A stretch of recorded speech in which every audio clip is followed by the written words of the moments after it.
In this section, we discuss several data functions in SQL.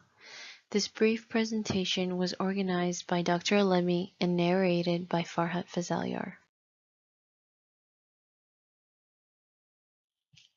In the electronic health records, all entries are data and time-stamped. In analysis of data, dates play an important role. For example, diseases that follow a treatment may be considered complications, and diseases that precede it may be considered a comorbidity. The same disease at two different times had different implications. For the analysis, in this slide, we describe several functions used for manipulation of dates. Calculating age of a patient requires finding the difference between birth date and current date. Calculation of survival dates requires comparison of data of death and data of cancer treatment. In all these calculations, we are examining dates and manipulating them. To facilitate the manipulation of dates, SQL has several date functions. In this section, we go over three date functions: getDate, datePart, and dateDiff. Let us start with getDate function. One of the most common functions is the getDate function. This function produces the current date. The function has no arguments within the parentheses. If we execute the command, we get the result indicated. At the time of making this video, the current date was June 14, 2018. The time was 2 p.m., 48 minutes, 36 seconds, and 563 nanoseconds. The dateAdd function is a useful function. We now present an example for use of dateAdd function. The dateAdd function increases or decreases a starting date by a fixed time interval. The syntax of the date function is as provided in this slide. The interval indicates if we were adding hours, days, month, quarter, or a year. A twice repeated H, D, M, Q, O, R, Y indicate the interval. For example, DD indicates we want to add days and YY indicates we want to add years. The number indicates how many intervals should be added. The from parameter gives the starting date and time. Let us look at an example. In this code, we are getting the current date in the first line. Then we want to calculate the date of a week from the current date. In the second line, we are adding 7 days to the current date. The resulting output indicates that at the time of preparation of these slides, the current date was June 14th. And after dateAdd function was executed, it calculated a week from current date to be June 21st. So we see the dateAdd function added the specified number of days to the starting date. Here we see a dateAdd function used to calculate 2 years prior current date. To go back, we need a negative number. We are using YY for the interval, and for the number of intervals, we are using -2, so that the computer will calculate 2 years back. The result takes us back to June 14th, 2016 from June 14th, 2018. Now we examine how to pull apart a date or time and select just part of it. The command we are using is called datePart. Here is an example of datePart function in use. It has 2 parameters. The first parameter selected which part is needed. If we put in YY, we are indicating that we want to get the part of the date that is the year. Other parameters are also possible. We could get the hour, the seconds, the month, and so on. The second parameter indicates the column where the date can be found.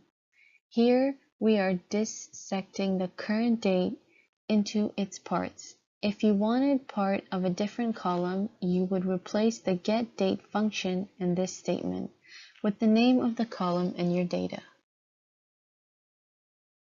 Once we run the date part, we always obtain an integer.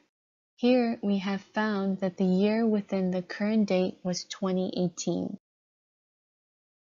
Here we see an example command that gives the current month. The code says that we are interested to get the month part of the date. Note that the output of the date part is always an integer. So the output here is 6, indicates the 6th month or June. A very common date function is the date difference function. This function calculates the difference between two dates. It has 3 arguments, date part, and 2 expressions involving dates.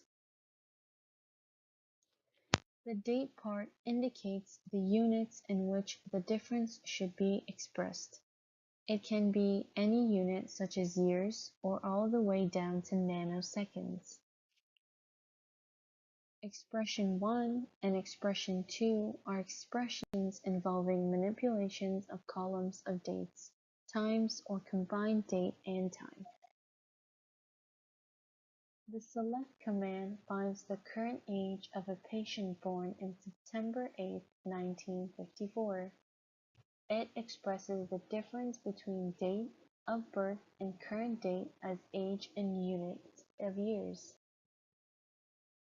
Running this select command results in estimated age of 64. A common error in data calculations is that they were carried out at the unit specified and all the rest of the information are ignored. Here we are taking the difference of current year 2018 in year of birth of 1954 and ignoring that this patient will not be 64 until September 8th of 2018. He is really 63 and 6 months right now, but SQL is calculating his age as 64. Date difference is always calculated at the unit level specified and the rest is ignored. So the second year and the next year will look like one more year. A common problem with date calculations is the format of the column. Many columns are not in proper date format and must be converted or cast as a date before calculations can be done. The entry within quotes is a text field. It looks like a date but is not. It is a text field.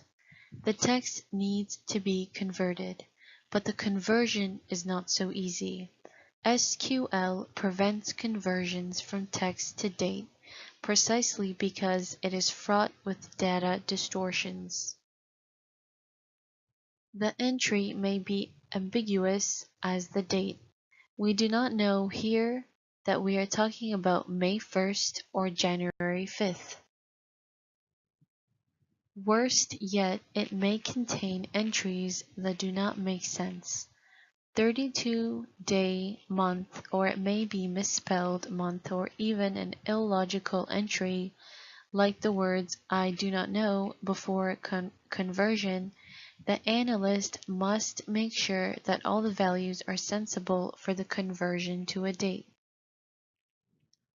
The convert function converts an expression from one data type to another data type. The general command requires one to specify a data type. Numerous data types are allowed including date, variable character, integer, or float. Length is an optional command needed mostly for variable character data types. A variable character data type is a text field with a fixed length. Expression is the column or manipulation of the column that needs to be converted. Style is optional, and there are many different fixed style formats. Styles 100 and 101 are of particular interest. Of these are common formats for dates. A complicated data entry style.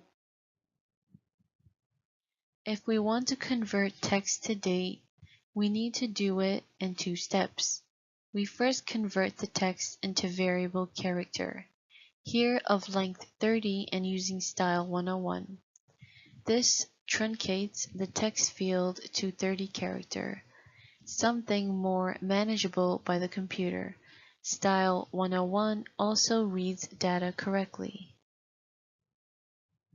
We then convert the variable character string into data time format. The result is a reformatted text as date. Note that now nanoseconds are included in the date time format. Since no nanoseconds were specified in the text, they are assumed to be 0 nanoseconds. The hard part of working with date functions is the conversion of string or text input into data formats. Analysis of dates is common when analyzing date from electronic health records. Such as an analysis requires the conversion of text to date and use of date functions.